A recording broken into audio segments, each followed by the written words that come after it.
April 12, 1945, Camp Florence, Arizona. The sun beat down on the desert compound with merciless intensity, turning the sand white hot and the air thick enough to choke on. Inside a makeshift medical ward, surrounded by men who wore swastikas on their uniforms. Just months before, 2nd Lieutenant Elinor Mitchell stood over a dying German soldier. His fever had spiked to 104 degrees. Infection was spreading through his bloodstream like wildfire. Without immediate intervention, he would be dead by morning. The other nurses had refused to treat him. Some cited exhaustion, others protocol. But everyone in that ward knew the real reason.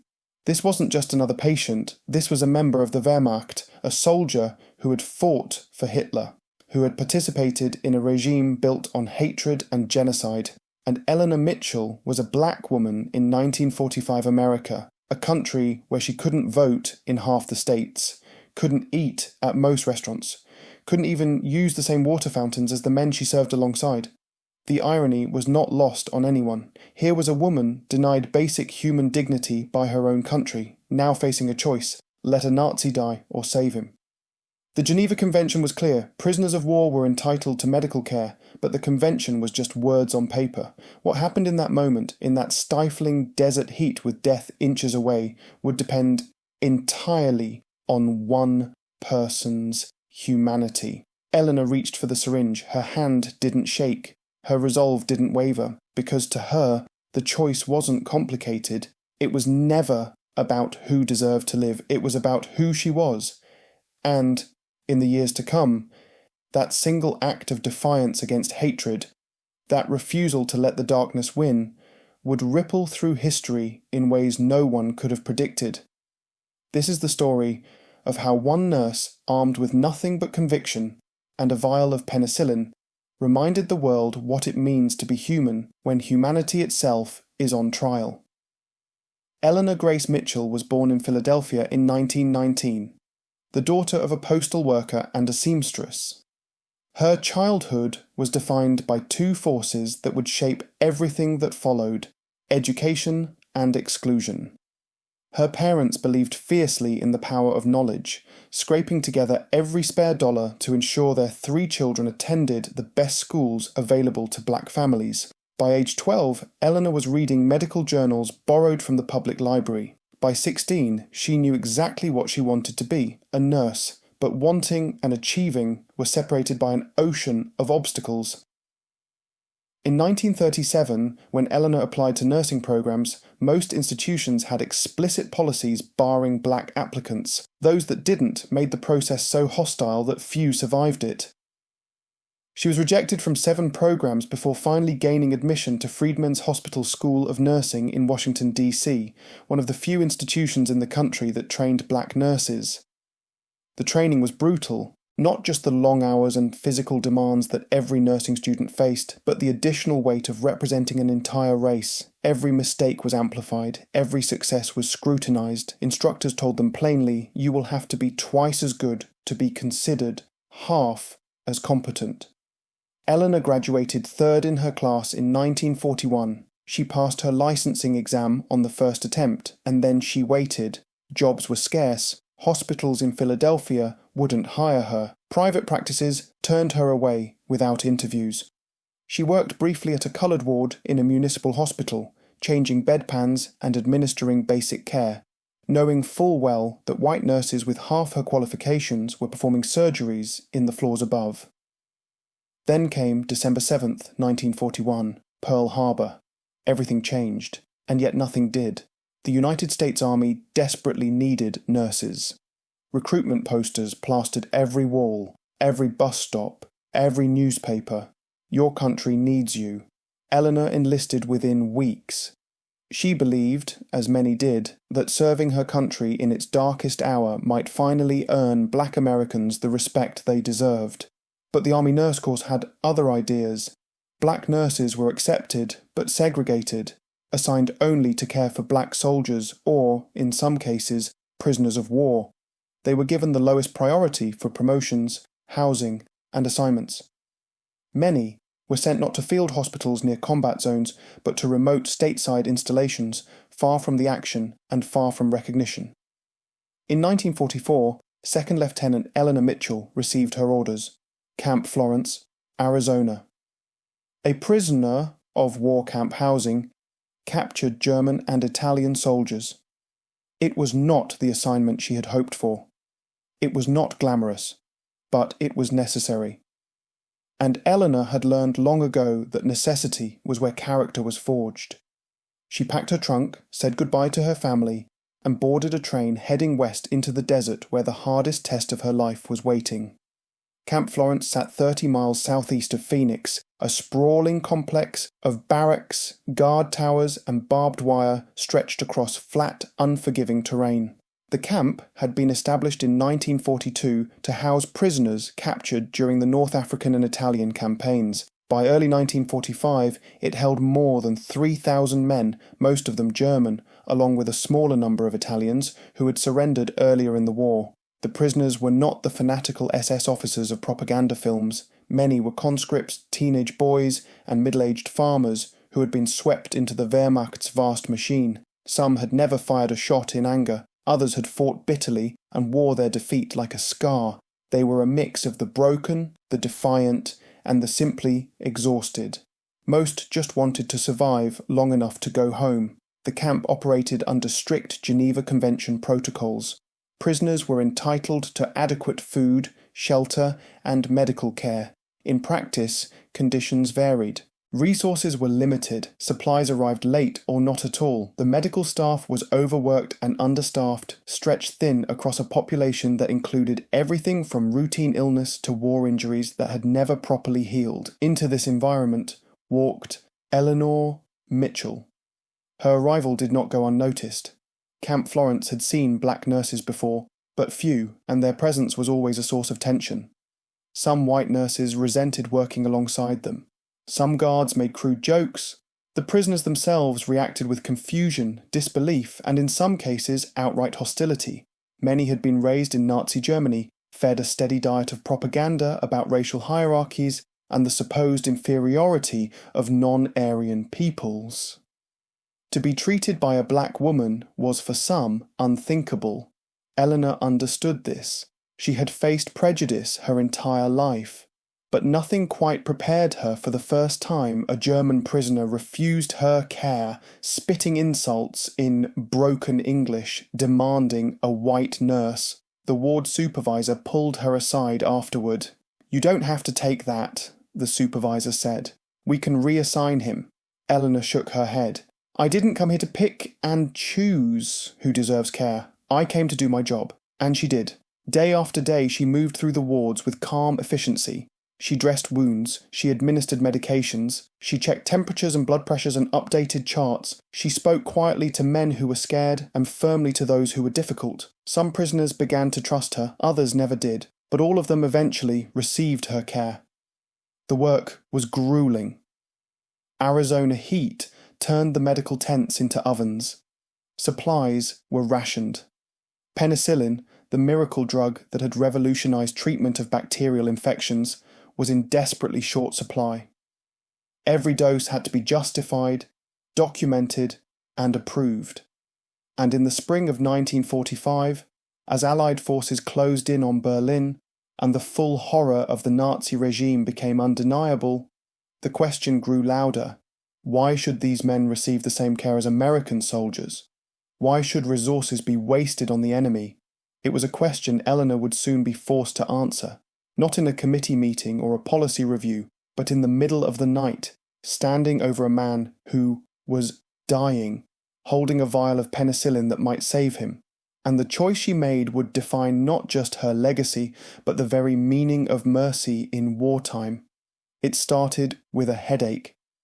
Prisoner 4721, a 23-year-old German corporal named Klaus Bergmann, reported to sick call complaining of pain behind his eyes and a fever that wouldn't break. The camp medic gave him aspirin and sent him back to his barracks. 2 days later, he collapsed during roll call. By the time they brought him to the medical ward, Klaus was barely conscious. His temperature had spiked to 104 degrees. His skin was clammy and pale. A deep gash on his leg, sustained weeks earlier during a Work detail had become infected. The infection had spread into his bloodstream, triggering sepsis. Without immediate treatment, he would die within hours. Elinor examined him quickly, her hands moving with practiced precision. She had seen infections like this before. The treatment was straightforward: debride the wound, administer intravenous fluids, and most critically, inject penicillin to stop the bacterial spread. But there was a problem. The camp's penicillin supply was nearly exhausted. The remaining doses had been earmarked for American personnel only, a policy enacted after several shipments had been delayed. Using it on a prisoner required authorization from the camp's chief medical officer, and the chief medical officer was off-site for 2 days. The other nurses made their positions clear. "Let him wait," one said. "He's not going anywhere." Another was more blunt. "Save it for our boys, that's what it's for." Even the ward supervisor hesitated. "Mitchell, I understand what you're thinking, but we have protocols. If you use that penicillin without authorization, there will be consequences." Elinor stood at Klaus's bedside, watching his chest rise and fall in shallow, laboured breaths. She thought about protocols, she thought about consequences, she thought about the oath she had taken as a nurse to relieve suffering and preserve life, and she thought about the men who had denied her a seat on the bus, who had called her names, who had made her feel less than human her entire life, and how none of that had made her want to become like them. She turned to the supervisor. "If he dies because we didn't treat him, that's a violation of the Geneva Convention. That makes us no better than them." The supervisor looked away. "I can't give you permission." Elinor nodded. "I'm not asking for it." She retrieved the penicillin from the locked medical cabinet, drew it into a syringe and administered the first dose. Klaus didn't stir. She checked his pulse, adjusted his IV, and began the process of cleaning the infected wound. It took 2 hours. By the time she finished, her hands were cramping and her back ached from leaning over the narrow cot. But the fever had started to drop. Word spread through the camp quickly. A black nurse had used restricted medication to save a German POW. Some called it compassion. Others called it treason. The debate raged in mess halls, guard stations, and officer quarters. But in the medical ward, Elinor simply continued her rounds, checking on Klaus every few hours, monitoring his vitals, adjusting his treatment as needed. 3 days later, Klaus Bergman opened his eyes. He was weak, disoriented, but alive. He looked up at Elinor and said something in German she didn't understand. Then, in halting English, he said, "Thank you." Elinor didn't smile. She didn't nod. She just checked his chart, made a note, and moved to the next patient. Because to her, this wasn't a moment of triumph. It was just what she had been trained to do, what she had sworn to do, and what, in the end, made her human. The fallout came swiftly. Within 48 hours of Klaus Bergman's treatment, Elinor was summoned to the camp commander's office. Colonel William Hastings sat behind a wooden desk covered in reports and requisition forms, his expression unreadable. 2 other officers flanked him, both white, both clearly uncomfortable with what was about to unfold. "Lieutenant Mitchell," Colonel Hastings began, his voice measured, "I've received multiple reports regarding your unauthorized use of restricted medical supplies to treat a prisoner of war. Do you deny this?" Elinor stood at attention. "No, sir, I do not deny it." The colonel leaned back in his chair. "Then you understand you violated direct orders regarding the allocation of penicillin. You understand there are protocols in place for a reason." "Yes, sir," Elinor replied. "But I also understand the Geneva Convention requires us to provide adequate medical care to prisoners. The patient was in septic shock. Without immediate treatment, he would have died. I made a medical decision based on the Hippocratic Oath and international law." One of the flanking officers, a captain named Marlowe, interjected sharply. "The Hippocratic Oath doesn't override military command. You had no authorization. You acted independently, knowing full well the consequences." Elinor turned to face him directly. "If following orders means letting a man die when I have the means to save him, then I'll accept the consequences of not following them." The room fell silent. Colonel Hastings studied her for a long moment. Finally, he spoke. "Lieutenant, your actions have created a significant problem, not just administratively, but symbolically. There are people in this camp, both staff and prisoners, who believe you prioritized an enemy combatant over American personnel. Do you understand how that looks?" "I understand how it looks, sir," Elinor said quietly, "but I also understand that if we start deciding who deserves to live based on nationality or convenience, we've lost the moral authority to call ourselves the good guys." The colonel's jaw tightened. He glanced at the other officers, then back at Elinor. "You're a hell of a nurse, Mitchell, but you're also a hell of a problem." The meeting ended with no formal reprimand, but Elinor knew the situation was far from resolved. Rumours spread quickly. Some nurses refused to work shifts with her. Guards made pointed comments. A few prisoners, those who understood what had happened, began to look at her differently, not with contempt, but with something that might have been respect or confusion, or perhaps both. But the most unexpected response came from Klaus Bermann himself. As he recovered, he began to ask questions through an interpreter. Who was the nurse who had saved him? Why had she done it? When he learned that Elinor was black, that she had faced discrimination her entire life, that she had every reason to let him die and chose not to, something inside him shifted. Years later, in letters he would write from Germany, Klaus would describe that moment as the beginning of his transformation. "I was raised to believe certain people were less than human," he wrote. "And then one of those people saved my life when no one else would. It broke something in me. Or maybe it fixed something. I'm still not sure which." But that realization was still years away. In April 1945, all that mattered was that a decision had been made, a line had been crossed, and the question of what it meant to show mercy to an enemy was no longer theoretical. It was personal, and it was permanent. The weeks following Klaus Bergmann's recovery were marked by an uncomfortable tension that settled over Camp Florence like dust.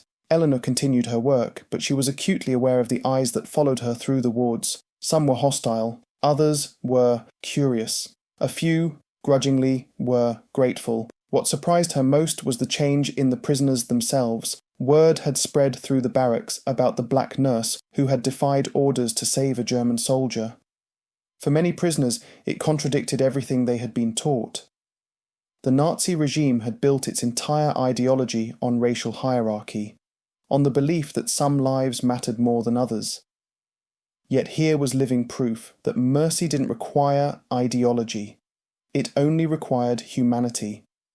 A small group of prisoners began to request Elinor specifically when they needed medical attention.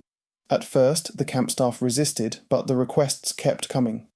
One prisoner, a former schoolteacher named Friedrich Weber, spoke enough English to explain. "She treats us like men," he said simply. "Not animals, not propaganda, just men." It was a statement that carried more weight than anyone fully understood at the time. But not everyone was moved. There were still prisoners who clung tightly to their indoctrination, who saw Elinor's presence as an insult, who refused her care out of principle or pride or deeply ingrained prejudice. One such man was Sergeant Otto Kraus, a hardened soldier who had fought on the Eastern Front and wore his loyalty to the Reich like armour. When Elinor approached his bed to treat a respiratory infection, he turned his head away and spoke sharply in German. The translator hesitated, then said quietly, "He says he won't be touched by—" "He used a slur, Lieutenant. I won't repeat it." Elinor set down her stethoscope. She looked at Otto for a long moment, then spoke calmly. "Tell him that's his choice, but tell him also that when his fever spikes tonight and he can't breathe, I'll still be here. And I'll still help him, because that's what I do." She walked away without waiting for a response. That night, Otto's condition worsened. His breathing became laboured. Panic set in. He called for help, and when Elinor arrived, he didn't turn away. He didn't apologise, but he didn't resist either. She treated him efficiently, administered oxygen, monitored his vitals through the night. By morning he was stable, he never thanked her, but he never refused her care again. The transformation wasn't universal, but it was real. Slowly, incrementally, some of the prisoners began to see Elinor not as a symbol of everything they had been taught to hate, but as a person, competent, compassionate, unshakable. It forced them to confront a truth they had spent years avoiding. That the propaganda they had been fed was a lie, that humanity wasn't defined by race or nationality, that the very woman their leaders had told them was inferior had saved their lives when she had every reason not to. Meanwhile, back in the United States, the war was reaching its conclusion. Germany surrendered on May 8, 1945. Celebrations erupted across America. But for Elinor and the staff at Camp Florence, the work continued. Thousands of prisoners still needed care, still needed food, still needed processing before they could be repatriated. And in that liminal space between war and peace, Elinor's actions took on a new meaning. She had not just saved lives, she had planted seeds. Seeds of doubt in the minds of men who had been taught to hate. Seeds of humanity in a place designed to dehumanize. And though she would never know the full extent of what those seeds would grow into, they would bloom in unexpected ways, in letters sent across oceans, in lives rebuilt, in lessons passed down through generations. Because mercy, unlike hatred, doesn't need fertile ground to take root. It only needs one person willing to plant it. Camp Florence began to empty in the summer of 1945. The repatriation process was slow, bureaucratic, and fraught with logistical challenges. Germany was in ruins, infrastructure had collapsed, entire cities were rubble. Returning prisoners faced an uncertain future in a country that no longer existed in the form they had left. Many didn't want to go back, but they had no choice. Before they left, some of the prisoners sought out Elinor. A few brought small tokens, hand-carved figures made from scrap wood, drawings, letters written in broken English. One man, Klaus Bergmann, approached her in the medical ward a week before his departure. He carried a folded piece of paper. "I don't have much English," he said slowly, "but I write this for you." The letter was simple. It thanked her for saving his life. It acknowledged the contradiction of a Nazi soldier being saved by a black woman. And it ended with a line that would stay with Elinor for the rest of her life. "You showed me that goodness is not about what we believe, but what we do." Not all the letters were so reflective. Some were purely practical expressions of gratitude. Others were awkward, clearly written by men who didn't know how to reconcile their ideology with their experience. But they all shared one thing: recognition. Recognition that something had happened in that desert camp, something that couldn't be easily dismissed or forgotten. Elinor kept a few of the letters. She tucked them into her footlocker alongside her nursing certificate, her commissioning papers, and a photograph of her family. She didn't talk about them much, not even to the other nurses. But on quiet nights, when the camp was still and the desert air cooled, she would take them out and read them, not out of pride, but out of something deeper. A reminder, perhaps, that even in the darkest corners of history, humanity could still flicker.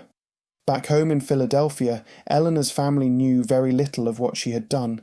Letters were censored, details were vague. Her mother would later say, "Ellie never talked much about the war. She came home different, quieter, like she'd seen something that changed her, but she never said what."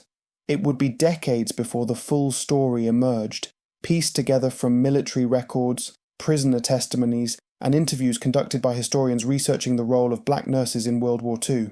But the impact of Elinor's actions extended far beyond Camp Florence. In post-war Germany, Klaus Bergmann became a schoolteacher. He married, had 3 children, and spent the rest of his life teaching history with a focus on critical thinking and moral responsibility. In his classroom, he would tell the story of an American nurse who had saved his life, who had shown him that the lies he'd been taught were just that, lies. His students would go on to tell that story to their own children, and the ripple would continue. Friedrich Weber, the former schoolteacher who had praised Elinor's humanity, returned to a devastated Hamburg. He worked to rebuild schools, to create curricula that emphasized empathy and rejected the hatred that had nearly destroyed his country. In a letter to a colleague in 1952, he wrote, "I learned more about decency from one nurse in Arizona than I did from a decade of propaganda. That's the lesson we must teach now." Even Otto Kraus, the hardened sergeant who had initially refused Eleanor's care, would later admit in an interview with a German journalist that the experience had shaken him. "I believed I knew the world," he said. "I believed I understood who was strong and who was weak, and then a woman I had been taught to despise saved my life. It was the beginning of a long process of unlearning." These stories, scattered across continents and decades, all trace back to one woman, one decision, one moment of defiance against hatred. Elinor Mitchell didn't set out to change hearts or minds. She simply refused to let ideology override humanity, and in doing so, she proved that mercy, real mercy, doesn't ask permission, it just acts. Elinor Mitchell returned to Philadelphia in late 1945. She was honourably discharged from the Army Nurse Corps and resumed civilian life with the same quiet determination that had defined her service. She worked at a public hospital, married a schoolteacher named Thomas Brooks in 1948, and raised 2 daughters. She rarely spoke about the war. When asked, she would say simply, "I did my job, nothing more." But history doesn't let go so easily. In the 1980s, a historian researching the contributions of black military personnel during World War II stumbled upon records from Camp Florence. There, buried in medical logs and incident reports, was the story of Lieutenant Elinor Mitchell and her decision to use restricted penicillin to save a German POW. The historian reached out. By then, Elinor was in her 60s, retired, and living quietly in a suburb of Philadelphia. The interview was conducted in her living room. When asked why she had done it, why she had risked her career to save an enemy combatant, Elinor paused for a long time.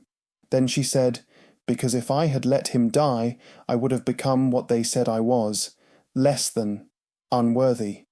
I refused to give them that power over me. I refused to let hatred win." The historian pressed further. "But these were men who fought for a regime that would have seen you exterminated. How did you reconcile that?" Elinor's response was measured, thoughtful. "I didn't reconcile it. I just knew that the moment I started deciding who deserved to live, I'd lost. My humanity isn't conditional. It doesn't depend on whether someone else recognizes it. It's mine. And I wasn't going to let anyone, enemy, or ally take it from me." That interview became the foundation for several scholarly articles and eventually a chapter in a book about black nurses in World War II. Elinor's story gained modest recognition. She was invited to speak at a veterans event, received a commendation from a nursing organisation, and was featured in a local newspaper article. But the real recognition came from an unexpected source. In 1995, 50 years after the end of the war, Elinor received a letter from Germany. It was from the daughter of Klaus Bergmann, who had passed away 2 years earlier. The letter explained that Klaus had spoken often about the nurse who saved him, that he had kept her memory alive in his family, and that his dying wish was for his daughter to find her and say thank you. Enclosed was a photograph of Klaus in his later years, surrounded by children and grandchildren, a life that would not have existed without Elinor's intervention. Elinor cried when she read the letter, not out of sadness, but relief. Relief that her choice had mattered, that it had rippled forward in ways she could never have predicted. She wrote back, a short note that simply said, "I'm glad he had a good life. That's all any of us can hope for." Elinor Mitchell passed away in 2003 at the age of 84. Her obituary mentioned her service as an army nurse, her work in public health, and her commitment to her family and community. It did not mention Camp Florence, it did not mention Klaus Bergmann, or the vial of penicillin, or the choice that defined her legacy, because to Elinor, it wasn't about legacy. It was about doing the right thing in a moment when the right thing wasn't easy or popular or safe, But the story didn't end with her death. Today, her name appears in museums dedicated to black military history. Her actions are taught in nursing ethics courses as an example of moral courage. And, somewhere in Germany, Klaus Bergmann's grandchildren tell the story of their grandfather's life, and how it was saved by a woman who refused to let hatred dictate her choices. Elinor Mitchell wasn't a general. She didn't command armies or shape policy. She didn't give speeches or lead movements. She was a nurse who, in a moment of crisis, chose compassion over convenience, mercy over ideology, humanity over hatred. And in doing so, she reminded the world that the true measure of a person isn't found in the battles they win, but in the choices they make when no one is watching, when the cost is high, and when the easiest path is to simply walk away. She stayed, she acted, she saved lives. And in the end, that was everything. April 12, 1945. A black nurse in a desert camp faced a dying German soldier and made a choice. She could have walked away. She could have cited protocol, rationed resources, the moral ambiguity of saving an enemy combatant. No one would have blamed her. Many expected it. But Elinor Mitchell saw something different in that moment. She saw a human being, suffering, dying, and within her power to save. And so she did. This story isn't about redemption for the men she saved. It isn't about absolving the crimes of the Nazi regime or softening the horrors of World War II. It's about something more fundamental. The refusal to let evil dictate the limits of our humanity. Elinor Mitchell was denied dignity her entire life. She was excluded, diminished, treated as less than by a society that claimed to value freedom and equality. And yet, when given the power to withhold care from men who had fought for a regime built on that same hatred, she refused. She refused to become the thing she opposed. That is the lesson. Not that mercy is easy, but that it is necessary. Not that compassion erases injustice, but that it prevents us from perpetuating it. Elinor Mitchell didn't change the world, but she changed the lives of the men she saved, and through them, the lives of their children, and their children's children. She proved that one person, armed with nothing but conviction, can push back against the tide of hatred and make it stop, if only for a moment, if only for one life. There are no statues of Elinor Mitchell, no grand memorials. Her name doesn't appear in most history books, but somewhere in Germany, a family gathers around a dinner table and tells the story of the nurse who saved their grandfather. Somewhere in America, nursing students learn about the woman who defied orders to uphold her oath. And somewhere in the quiet corners of history, her legacy endures, not in bronze or marble, but in the simple, undeniable truth that humanity, when given the chance, can still choose mercy over hatred, even when it costs everything, especially then.